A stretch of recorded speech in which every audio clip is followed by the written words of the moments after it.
Today is Saturday, the Saturday between Good Friday and Resurrection Sunday. Do you have any traditions?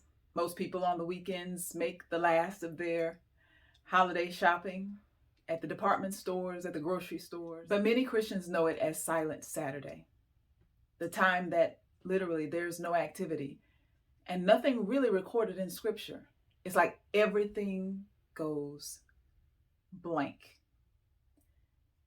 I want to share with you what I think is important about observing Silent Saturday. You know, right now, this is my boss room. I call it my boss room because it's where I have business office, study, and studio. But it's more than that. It's also my prayer room. It's where I come to be silent, to be still, to listen for God's voice. Sometimes just to cry out of my soul in prayer, and sometimes to read and meditate on what God is speaking to my heart. The reason why I share with you the importance of Silent Saturday is because a lot of times we're so busy we don't have a moment to be still, to quiet our souls so that we can hear. And the world seems to hate silence. It's even in media, TV and radio, they talk about no dead space, no silence. We think that silence is wrong or something is immature or problematic with silence. People that don't talk much, too quiet, we think something's odd about them. But I believe silence is one of the ways that we get to reconnect with God.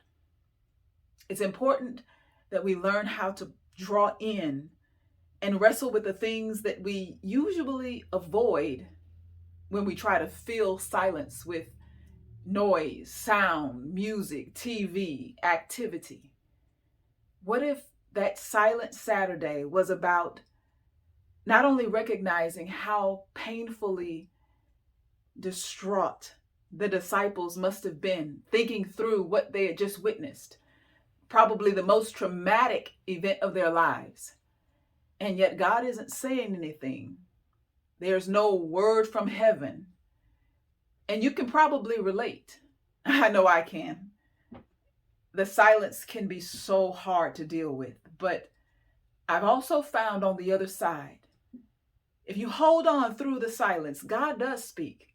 Sometimes it is an actual word. It's something audible from even within your own spirit. Kind of like Elijah experienced in 1 Kings chapter 19. After dealing with Baal's prophets and running from Jezebel, he finds himself in a cave, and it wasn't through the earthquake, it wasn't through the wind, it wasn't through the fire, it was through a still small voice that he heard God. The original language actually paints the picture as if there was something on the inside of his own spirit that spoke to him in the voice of God. But it's amazing to me that all of the activity and the drama wasn't what got his attention.